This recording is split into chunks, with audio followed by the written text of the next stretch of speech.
Well, welcome everyone to today's webinar from the Open Group. So today's event is being brought to us by Enterprise Architects, which is a very active member of the Open Group. And today's speaker is Craig Martin. Thank you, Simon. So I just wanted to spend the next hour or so with you, just taking you through specifically some of the disruptive factors occurring in the market and how we can respond to that from a business architecture perspective. All right, so if any of you are interested in getting in touch with me, there are my details, and I'm happy to take any questions or comments at a later stage as well. All right, so we're going to just talk a little around a bit of a shake-up that's occurring, the results of the shake-up and the disruption, and really how to architect for it. And I like to set a lot of context, so we're going to spend some time looking at the market and some of the changes on the problem space, and we'll come in sort of with a landing within the architectural realm. I'm not going to go into some of the detail I've dealt with in other webinars around all the intricacies of creating capabilities and how to assemble them, all the rest of that. I'm going to sort of end off of that space and refer you to those presentations where you can have a look at some of the detail as well. All right, so for those of you that don't know Enterprise Architects, just a quick little blurb. We're an international company which specializes within the space, and we have a presence in Australia, UK, the US, and some offices in Africa as well. So we specifically focus on the strategic architecture and enterprise design space, and that's across consulting, training, as well as recruitment. Right, so heading straight into it, basically there's a shake-up that's occurring, and you might have heard of this term before. It's referred to as disruption.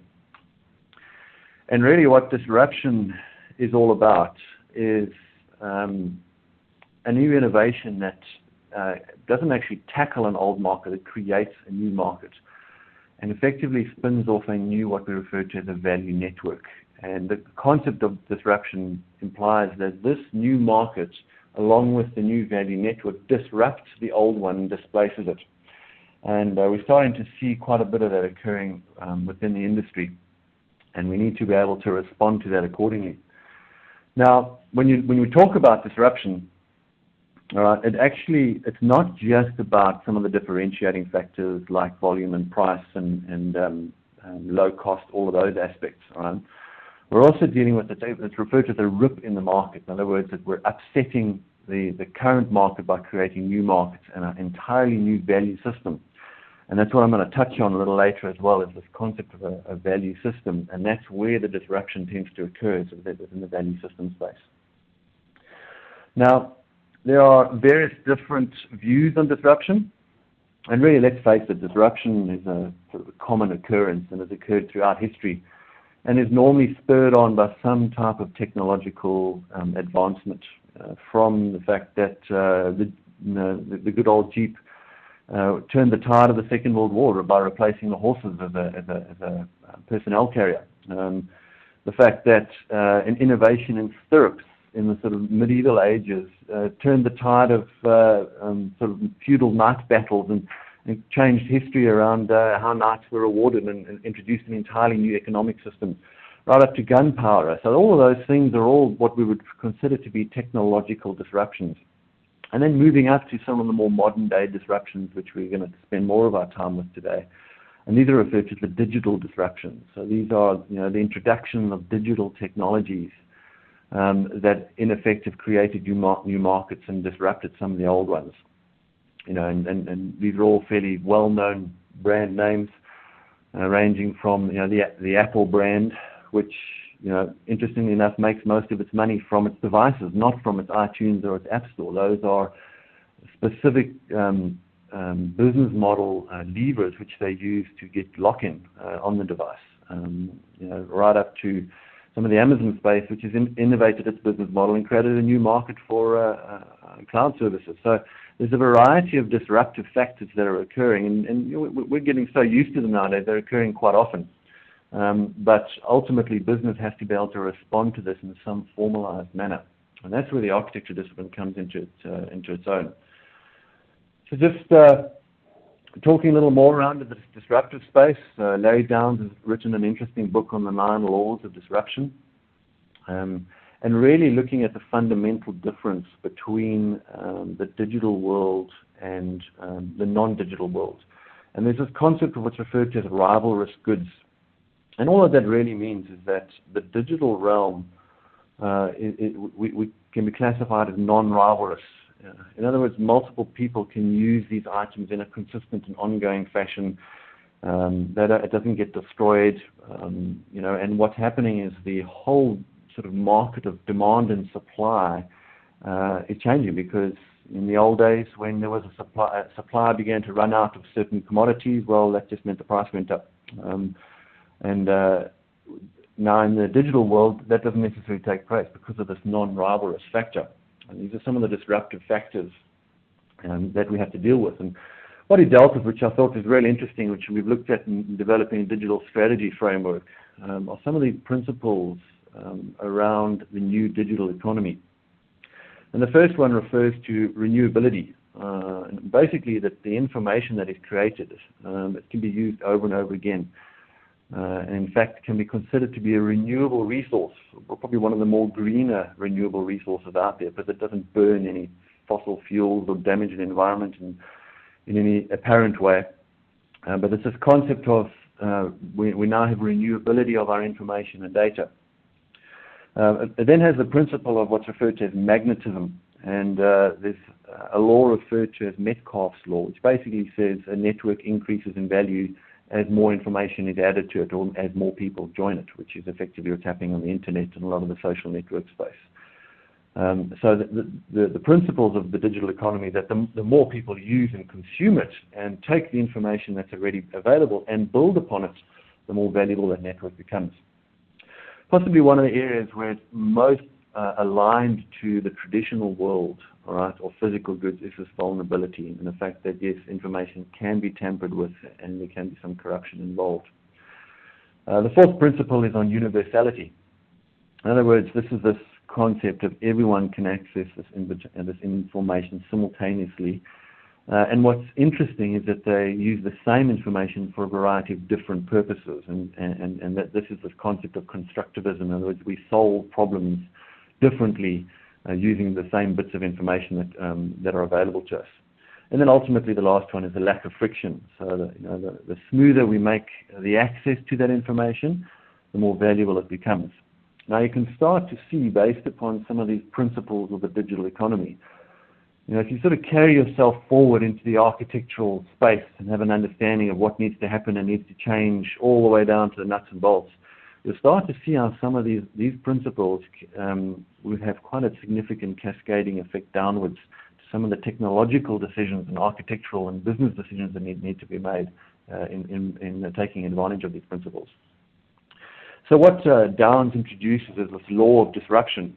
So he talks quite interestingly about three types of laws: the Metcalfe's law, Moore's law, and also this law of disruption, which is that basically this dissemination of change is uneven, and I'm going to touch on that in the graph later. And that what's happening is society is struggling to cope with this, and there's a significant backlash within the social, political, economic, and legal aspects of our society, and that the laws are not able to keep up with the disruption that's occurring. And some of you might recall back in the day when there were laws in place which prevented things like breakout, which means you couldn't use voice over IP because you weren't allowed to have your phone call break out on the other side once you effectively traveled over the internet. And the laws weren't keeping up with those new types of technologies and effectively making technologies like Skype and that illegal at the time in certain countries. So really the principle of all the laws in the older society keeping up with disruption, it's not actually keeping up. It is what this law of disruption is referring to. Right? So it's not changing at the same pace. And those are some of the aspects that business has to deal with. They have to try and take advantage of digital, but they have to still do it within the constraints of a sort of socio-economic and legal structure. Meanwhile, out there are competitors that are moving a whole lot more effectively or faster, getting their products to market, and sometimes aren't constrained by the same types of social and legal parameters. All right, I've already dealt with Metcalfe's law. It's there for you, so you can download this later. All right, basically looking at the strength and power of a network growing.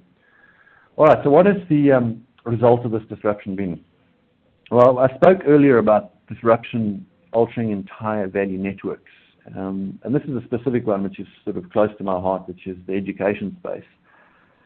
And there's quite a bit of disruption occurring within the education space. And more specifically, you can almost see how the models change entirely, where you've got a sort of a model on the left which is quite classroom-centric, in which you teach at the school and you do homework at home.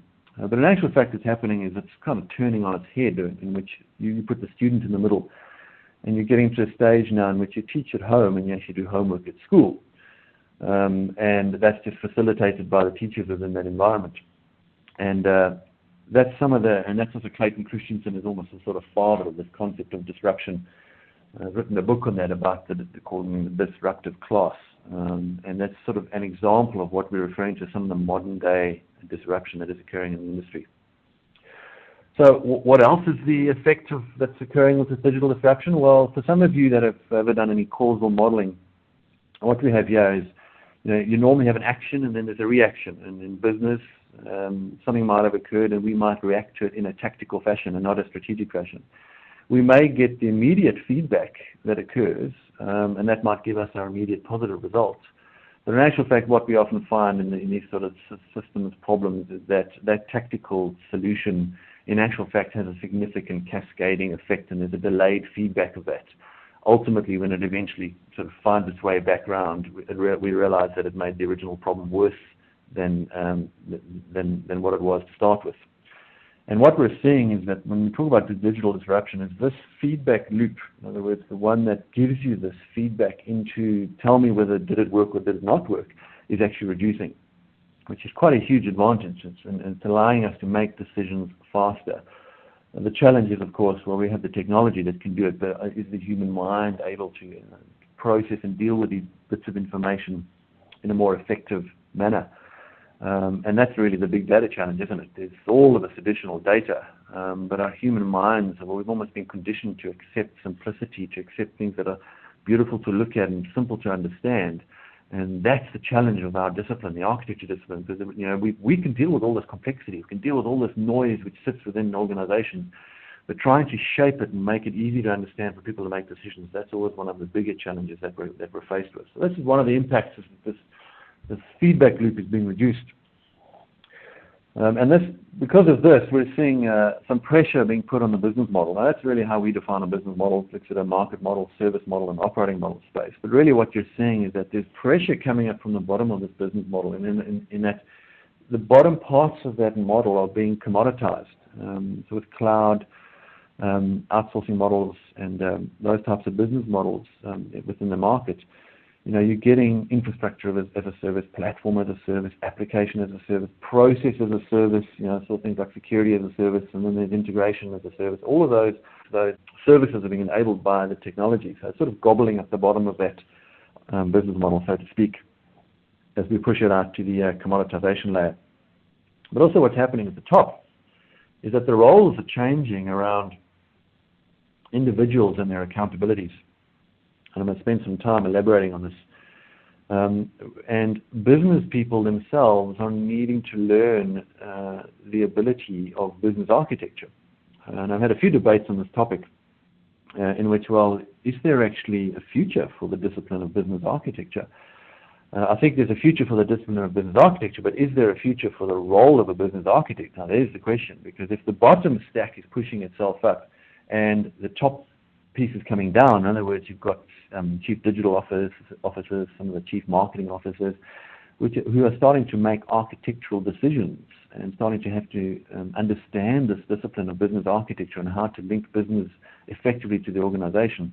It sort of squashes the architect in the middle of these two worlds and starts to put him under a bit of pressure.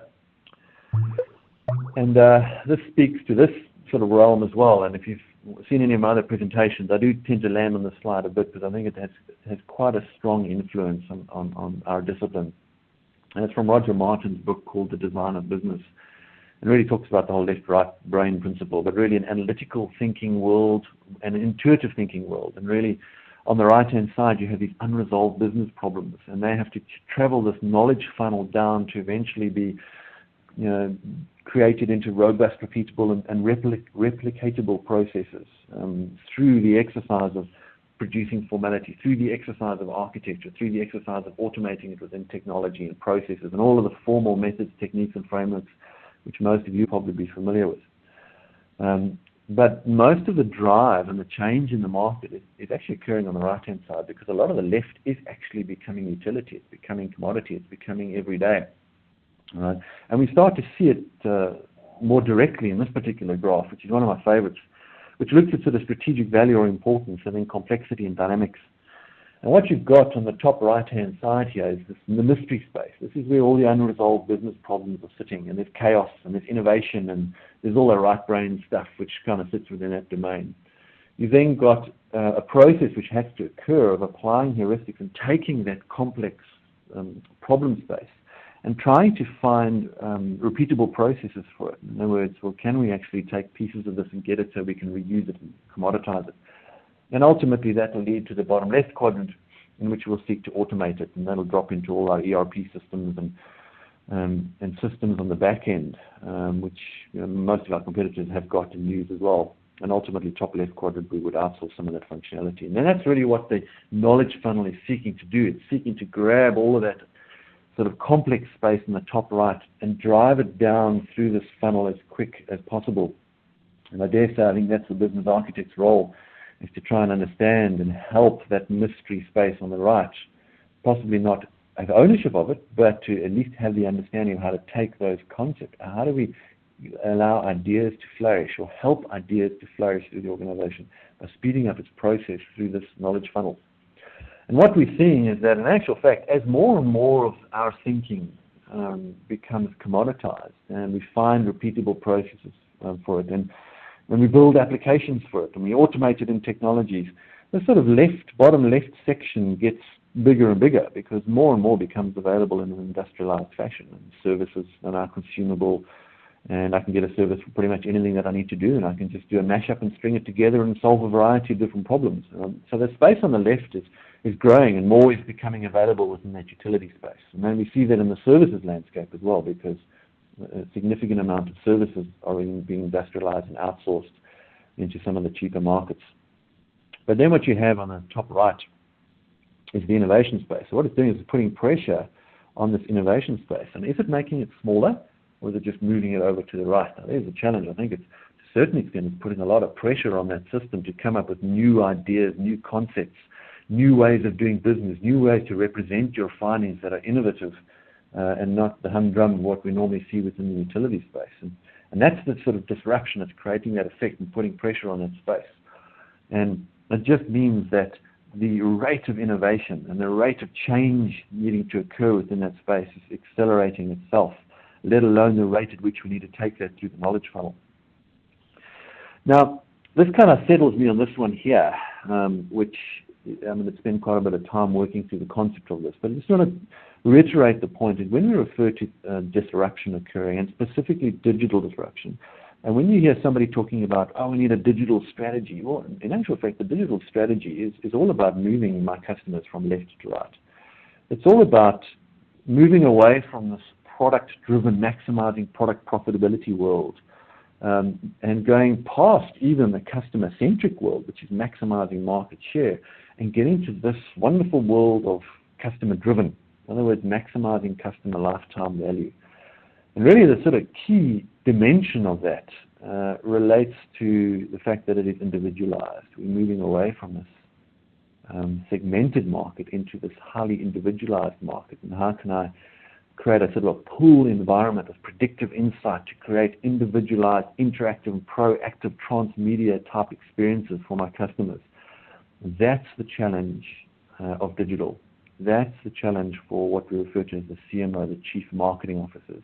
The challenge for the Chief Digital Officers is, how do I move my organization left to right? Now you'll see there's some fundamental changes there, especially down in the technological layer, but also in the business layer. I mean, try and change your marketing model to move away from a segmented model to an individualized model. Try and change your understanding of customer needs, or your understanding of the data, insight as an art, to predictive insight. You can see there are some big hurdles that you need to jump over before you can move into this customer-driven space. So you can see the need to have a solid understanding of how you're going to architect for this new digital world. And really, this is almost, you can kind of see, well, if we look at a couple of value chains, well, some of the traditional value chains would have sat in the top section there, which is the product-driven. Okay, let's go and build a Model T Ford, big production, all right, and we're going to go and plan it, we're going to produce it, we're going to sell it and promote it, and we're going to profit through your sales volume. To more of the sort of customer-centric view, which is understand your market segment and your segment needs, build integrated marketing channels, and profit through increased market share. To this new value concept, or this customer-driven model, which is all about targeting the individual, understanding customer intention, doing outcome-based marketing, and then profiting through customer lifetime satisfaction. And these are huge shifts, people. They're not easy to do, and yet the bottom one is actually where a lot of the CMOs are struggling. Their digital strategies have to cater for that shift, and they have significant number of hurdles that they need to address as they try and move through that. Not only that, is some of the traditional management landscape is also changing. I found this article incredibly interesting from Ogilvy, specifically related to the 4 Ps of marketing and how they're changing. For those of you that have done your MBAs or know the space, it's all about product, place, price, and promotion. That's what's been drilled into all the management schools. But in actual fact, even that space is changing. It's moving to an experience economy, where everything can be done at every place, at all different locations, and you're developing knowledge and media channels, and we're trying new things, and we're not limited by devices or channels or geographic locations. And there's this concept of a value exchange occurring, and even in a marketing perspective, I can't ask people to give me their details unless I'm giving them something in exchange for that. There's this value trade-off that's occurring from the digital space. And there's this sort of evangelism which is occurring as opposed to promotion, which creates a sort of viral network that we have to work with. And even you can see some of the fundamental principles in our marketing space are also actually under some pressure. Well, this was an interesting definition we found from Bud Cadell around this concept of, well, what exactly is digital? And you can see how it reinforces the message I've just introduced you to, which is this move to this customer-driven world.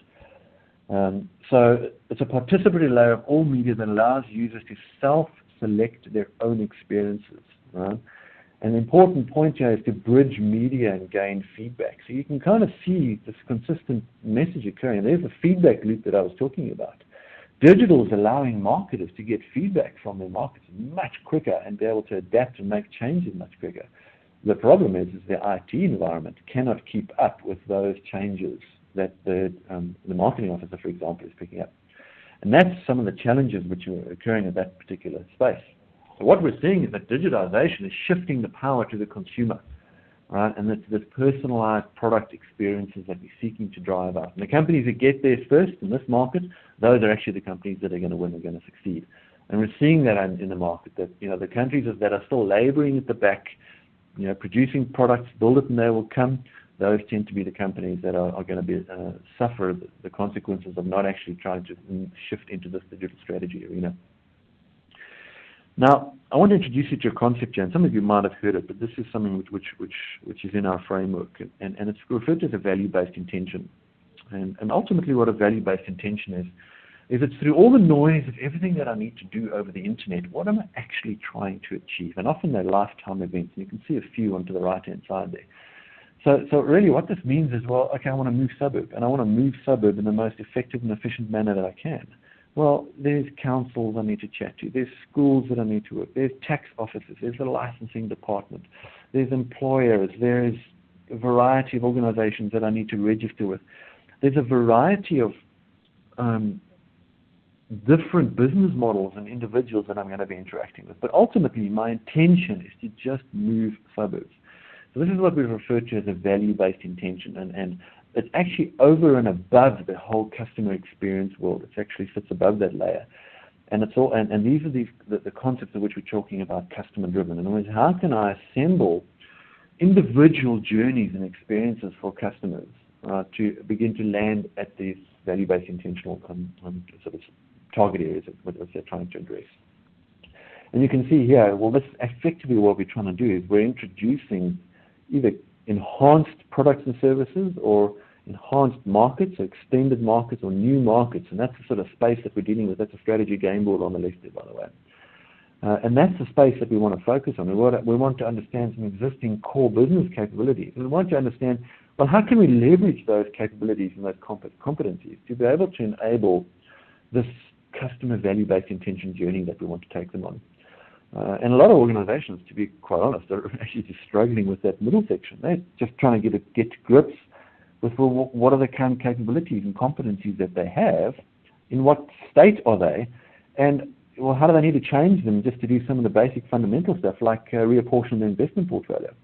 So they haven't necessarily even got to some of the concepts and ideas that I'm referring to, and they still seem to be struggling with some of what we would term to be the traditional problems of the architectural, and especially the business architectural space. Now, I'm probably a little pushed for time, so I won't go too much into this, but also we're starting to see the emergence of these types of things, the sort of transmedia world, transmedia storytelling. You know, for example, it's all about, you know, creating a TV episode, and, you know, the TV episode continues in a book and it carries over onto a game that you play on your iPad during the day, and you possibly interact with it in a billboard along the way. And, you know, if you want to take it to an extreme, something that we experimented with in the 1990s, you actually you break into the material world, and to enhance people's experience, you have people following them around the street, and they're getting the impression they're being followed. Believe it or not, we've tried it. And some of you might recall the movie The Game, and this immersive aspect of this sort of transmedia storytelling. And that's this concept of taking individuals through a story and creating the right hooks, immersing them within your product and service offering, and getting them to change their actions. Right? And some of you might be familiar with the term gamification, and really that's what that gamification is doing. It's trying to change your actions, it's trying to change your behavior. So these are all the techniques that are available to marketers to try and build these transmedia type stories, to create customer-driven enterprises, to be able to hook you into these stories in such a way that it's, you know, you're lost in this world of gameplay, so to speak, and get you to change your behavior and your buying behaviors along the way, and therefore improve his profit. But there's a challenge for this particular individual, and it's a balance between the CMO world, right, the Chief Digital Officer world, and the COO and the CIO world. And in actual fact, even if you look at some of the fundamental building blocks of these two roles, they're actually they're quite different. I mean, even the CIO is quite focused on efficiencies and costs, whereas the CMO is focused on chasing revenue and chasing market share and return on investment. And, you know, if he spends $1 more in this particular case, will he actually get a greater return? So therefore he's not too worried about cost if he gets a greater return. So there's sort of two different paradigms that these individuals are faced with. And at the moment there's a bit of a tense relationship between these two roles. And they need to find a sweet spot and a balance between their strengths and what they can provide versus what the CMO needs to achieve. Right? And that's really back to this left-right brain aspects. The CMO is dealing with a lot of this intuitive side on the right-hand side, and that's this exploration and validity space, not the analytical space, not the transactional and repeatable processes space. So he has to produce outcomes that meet an objective, right? And basically, all they're caring about is, you know, showing the money and earning the margin and the market share, and those aspects specifically that they need to address within their particular mandates. And really, this particular focus of the CMO has led to, you know, predictions like this coming out of Gartner. And you see here, we created a bit of a splash. By 2017, the CMO will spend more on IT than the CIO. Now, this reinforces the concept I spoke about of putting the squeeze on your business model. These are the roles that are actually coming down and now beginning to put pressure on the system. The CIOs are in effect losing their mandate, so to speak, or their budget, and are needing ways to be able to rather support the CMO paradigm of exploration and not necessarily get stuck in their own paradigm of this cost efficiency. There's another one from the IDC. The line of business executive will control 40% of IT spending by 2016. And this has a big impact on even things like budgeting. all right? And now you can see CIOs across Asia Pacific, they control less than 60% of the entire IT spending budget, okay? And this is fairly old data. This is 2012. So that's actually increased since that particular time, all right? So all of this is in effect saying is that more money is being spent on IT by people outside of IT than the people in IT. And that means that something needs to change within the IT department or under the CIO mandate in order to allow the CMOs to be able to deliver on this transmedia storytelling, to be able to deliver on this customer-driven vision and this digital strategy that they're hoping to realize. Now, just a couple of points. There's also a shift that's occurring with even the spending patterns within the CMO and the CIO. In traditional budget cycles required us all to go away and put business cases and business plans together. And effectively, these big CapEx projects, capital expenditure projects, which kick off and, that CapEx gets chewed into, eventually we release it and it becomes OpEx and we maintain it. Well, with the advent of cloud, that's actually changing. The dynamics there are shifting a bit because, if a CMO wants, or a line of business individual wants certain functionality, he just goes and pays a monthly fee in some cloud environment, and that could even be a process as a service. So the movement away from this setting a budget for the 1st of January for big capital expenditure projects, even that's going to be shifting, and that model is going to need to adjust as well. And we're actually seeing this in some of our own clients, where even the financial officer, the CFO, is faced with similar problems, and that the CMO and the line of business individuals are moving so fast, their finance department is unable to keep up because it's still following the same planning methodologies and the same ways of predicting financial insights, and they themselves have been put under significant pressure to alter their business models. So the budgets will also be put under pressure because, in effect, if you've got this highly fluid environment, this exploration environment, which is sort of the innovative space occurring, it's actually quite unpredictable. So if I'm doing a marketing event for, I don't know, let's say the release of a new movie or something to that extent, and let's say a scandal erupts, and which causes this app that I've created for this particular film I'm releasing to suddenly go viral. My cloud costs will go through the ceiling now because I've got I've got this vertical scalability that I need to cater for because of something that went viral.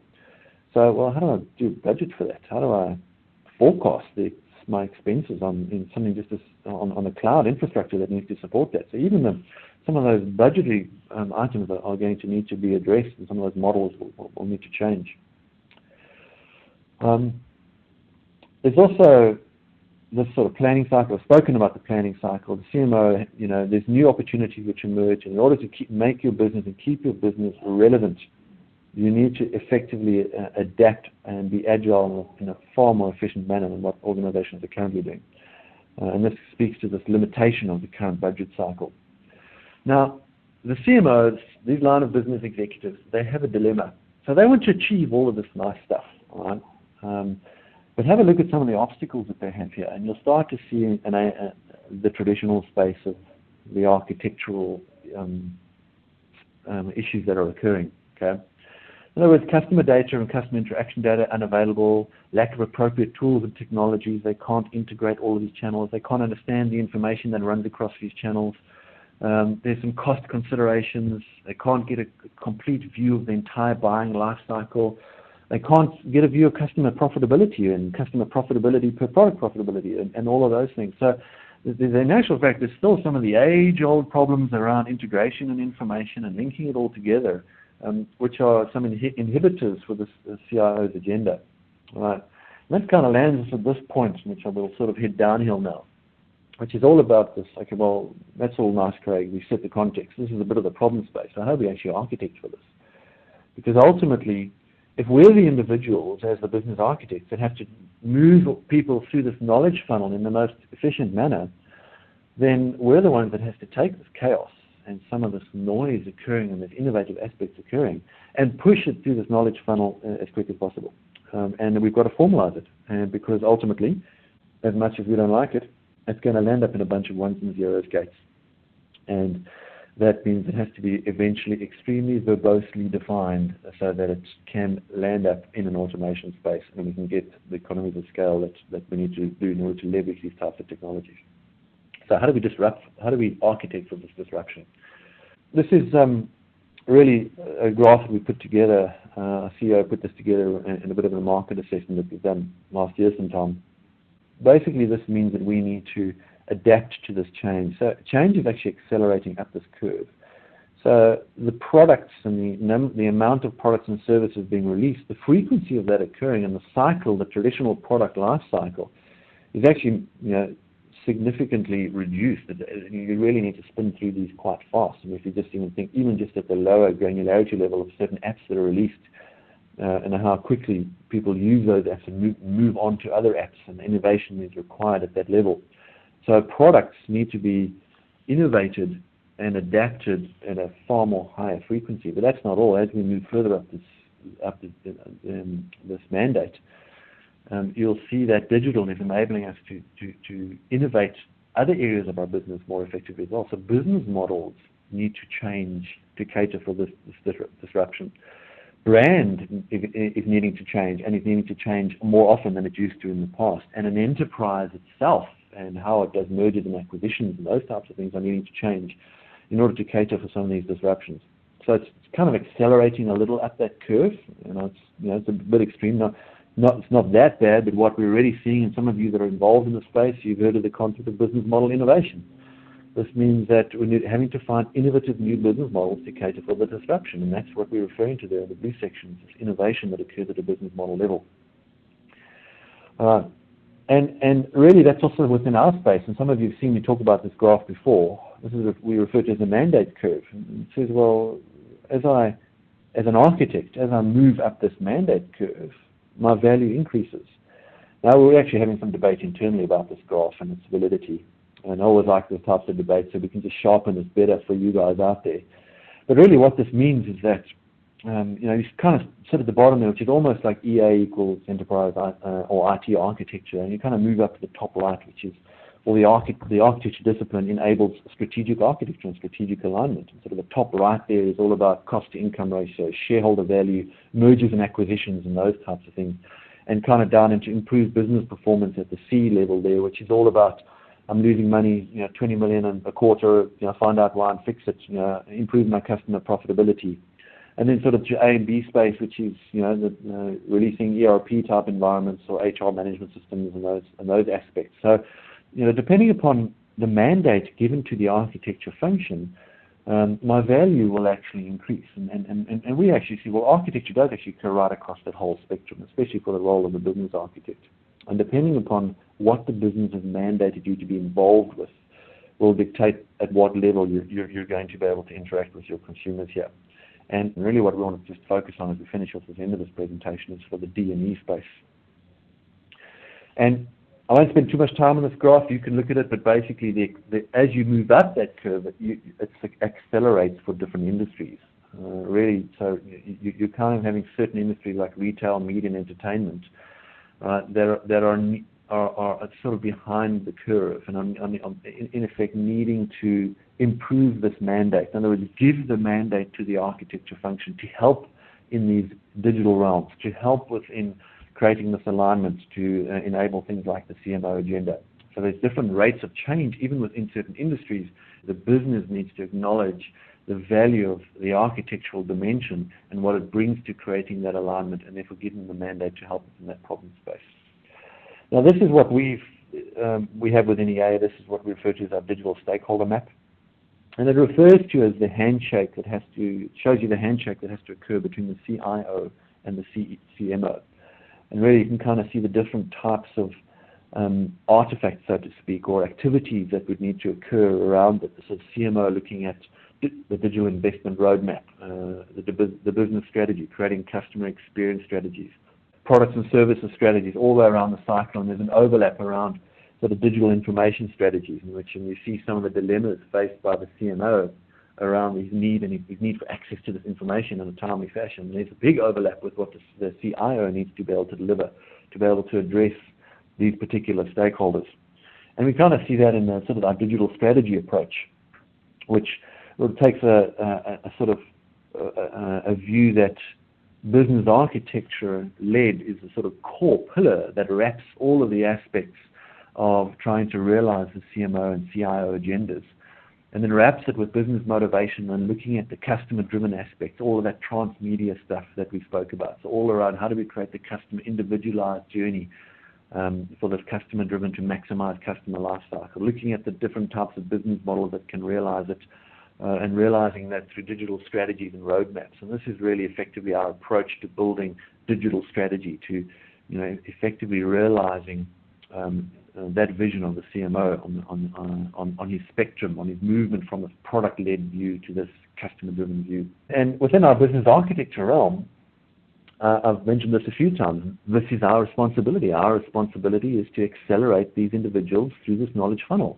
And yes, it depends upon our mandate. And yes, if we're given a higher mandate to be involved up at that strategic level, then yes, we can accelerate it and help them accelerate and make those changes in a more effective manner, and in less time. Because we have a variety of tools that we can use to realize that, from creating the bridge between the mystery to the heuristic space, from the heuristic down into the algorithm space. This is all about how we industrialize processes within technology and how we can support the differentiation that occurs across our various business models. And really we do this through the method and approach that I introduced you to, and that really talks about understanding the motivational layers. And I'm not going to go into the detail of the business motivation model here. For those of you that want that detail, there's a couple of presentations on SlideShare and on our website that will give you the detail of what does the motivational model look like and what is it. This is a means to an end space, understanding business motivation, and then actually understanding, well, what does my business model actually look like? And can I create a disruptive, innovative type of business model to eventually create this customer experience, customer-driven enterprise? And there you can see the layers that we deal with. And this talks about the value-based intentions sitting at the top, which I introduced you to, acquiring remember the customer, moving, suburban, neighborhood, and then all of the underlying traceability and linkage that has to occur right the way through the cycle to realize that into a roadmap for our customers. And really, let's take a look at that sort of top space, because that's really when we talk about disruption, a lot of it tends to occur. Yes, there are disruptive technologies and they have an impact on the mandate at the lower level, but I specifically want to deal with some tools that kind of sit up at this level. And I found this quote from the CEO of Nokia, fairly telling considering Nokia's share price and its market share decline over the years. And it's not the device, it's an entire ecosystem that they're being beaten with. And this is this concept of a value system. Disruption actually occurs in a value system. For some of you that know your value chain world and the Porter space, you'll know this concept of this value system, and it's the entire ecosystem of which my business is running in my example, the next slide.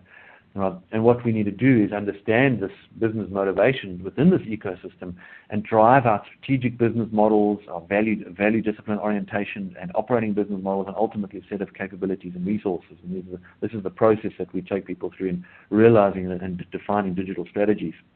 And it's in this value system space that the innovation occurs. So it's not just within your one organization. So for example, one of our clients would be the police department, and they sit within a much broader value system, which isn't just in the enforcement space. It's also in education, policy, judicial, penal, and the commercial space. And what is there? How can we create disruption within that space? I mean, take this model here and drop it into a country with a high crime rate.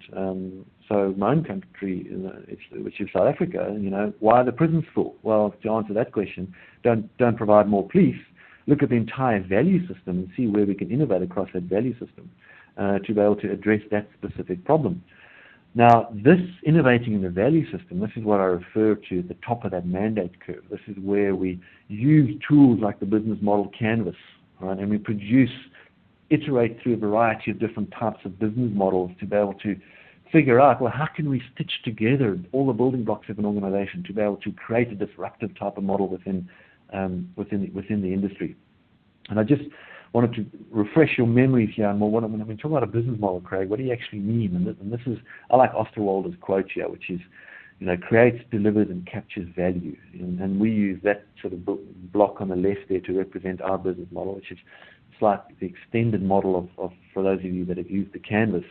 But the canvas itself and those types of tools, these are all of the tools that you do when you play with your ideas, in which you're innovating up at the top level. You're helping the CMO understand, well, how could he realize his vision at the top level, at an innovative business model. And this is why we call it a strategic business model. You can actually play with a couple of iterations of these types of business models. You're playing with your ideas, and you're putting these into these types of canvases that you can work with. And you're looking at your market segments, you're looking at where you can make money, you look at how market segments can trade off with one another and support one another, you're looking at how you can produce freemium type business models, or disaggregator types of business models, long tail business models.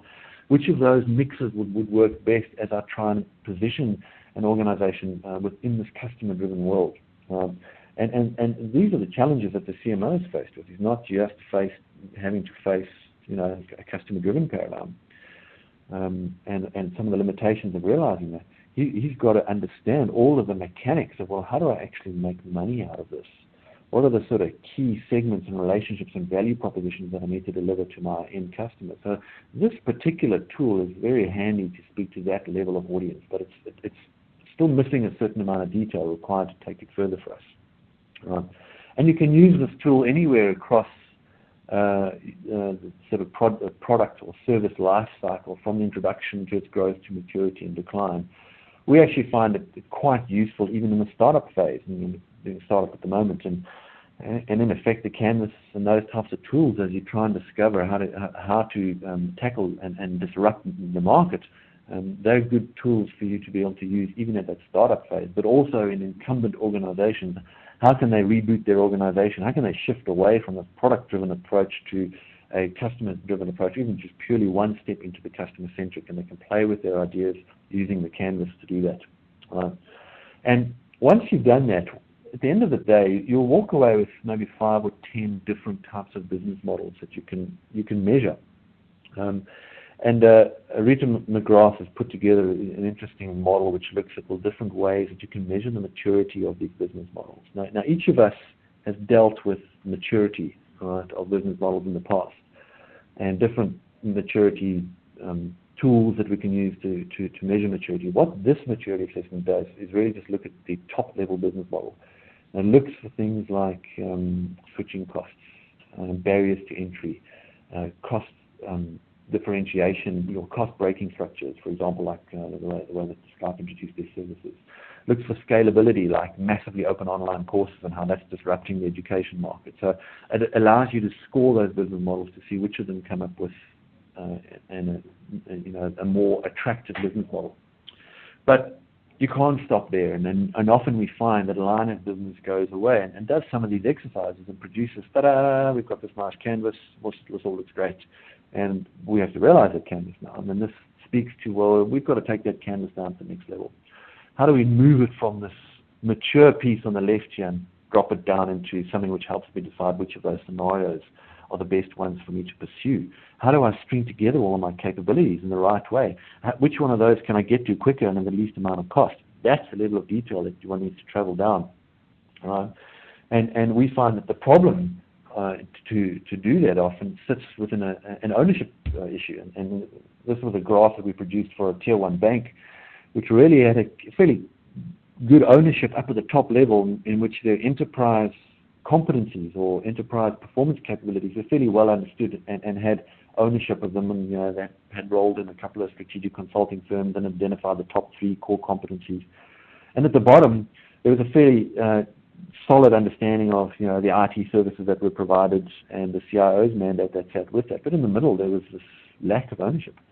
There was a gap in who had ownership of stitching these pieces together. And not only just that horizontal ownership, but there was also a lack of ownership across the cohesion mandate. In other words, who strings it together all the way from the bottom right the way to the top? Those individuals, you can't find them in an organization. Perhaps they're called something different. They might be called enterprise designers. Normally those people that wear the label of a business architect would tend to sit under the CIO, so we'd be sitting under the CIO's mandate, not sitting within the space here. So this speaks to the pressure on the system around trying to find the correct mandate for your architects to help with this vision. And what we see as we interact with customers is that they've got gaps along the cycle.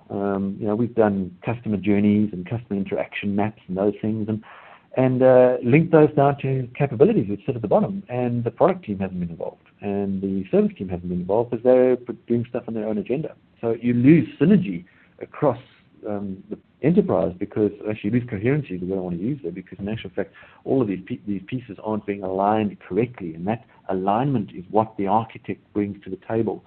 And if with suitable enough mandate, that alignment can really add a lot of value to the company. And that's the piece that we want to do. We want to create that alignment. That's where architecture provides its strength across an organization. But I would hazard a guess that most of you on this call are probably, and if some of you are wearing the label of a business architect, you're probably sitting down here in the operating model space, and you're probably sitting under the CIO.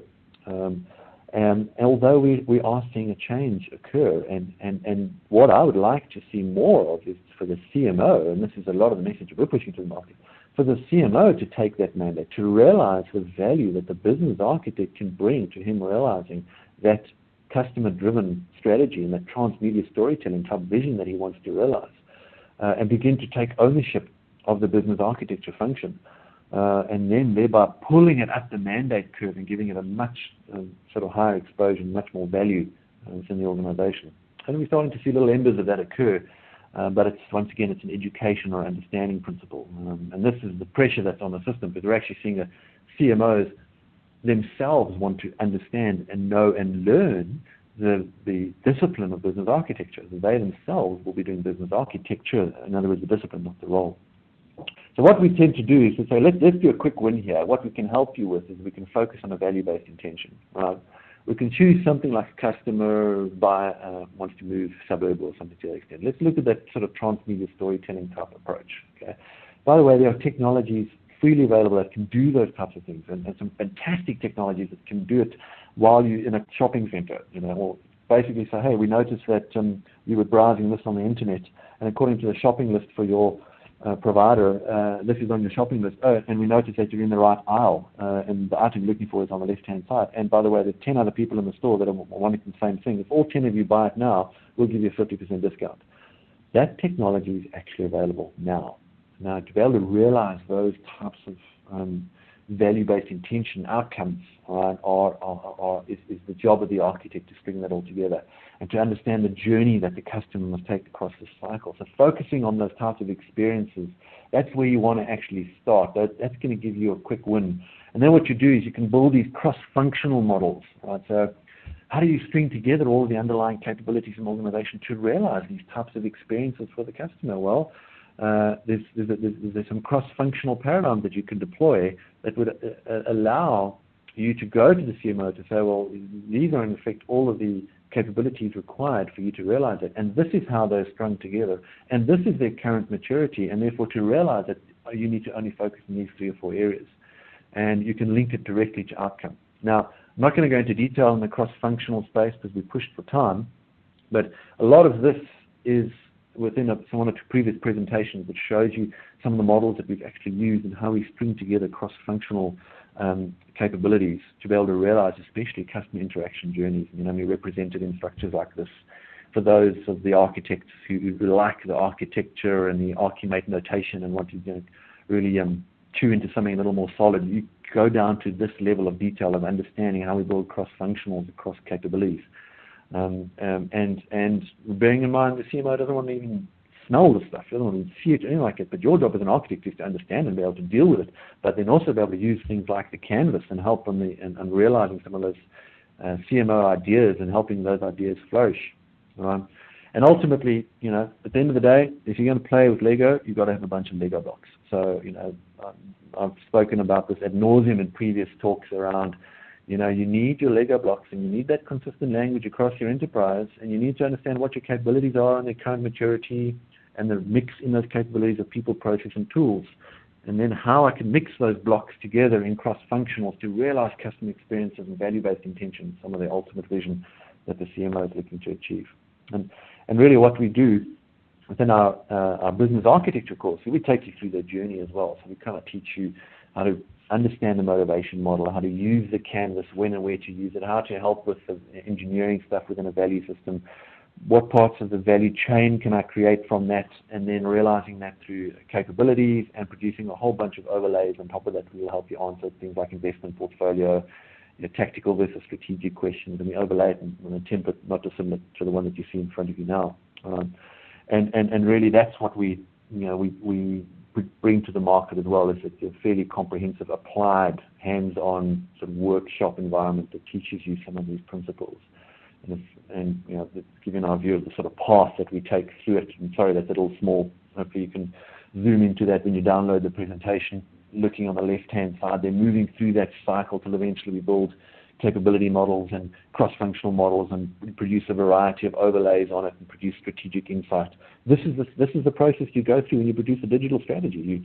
You're adapting entire business models to cater for all of those shifts and disruptive factors that I spoke about in the beginning, to shift your organization from being product-driven to customer-centric. Well, what does that look like? Well, okay, let me play it out for you, Mr. CMO. I'm going to go and build a hypothetical business model, and I'm going to show you how the current organization will be able to realize that hypothetical business model. And this is how much it's going to cost you to make and realize, and this is how long it's going to take. Those are the types of questions that need to be answered for our CMOs seeking to realize that vision. So just ending off on that course, for those of you that are interested, here's my plug for the day. We are running some stateside courses, but we do run them in the UK market and around the globe actually, so you're welcome to log on to our website and have a look. And there ends my story. My apologies for accelerating you so fast through that. Thanks, Simon. That's great, Craig. Thank you very much, as usual. A really informative presentation. Are there any further comments you'd just like to make, Craig, before we close down today? Well, I just encourage all the business architects out there that don't be afraid to go and speak to your CMO and learn that marketing language and those marketing messages and push. You can push yourself up into that space. You don't have to wait for the mandate to be given to you. So let me encourage you to chase those opportunities. Craig, I really look forward to the next presentation you give with us. So at this time, I think I'll close the event and say thank you to everyone. Thank you, everyone, and goodbye. Thank you. Bye-bye.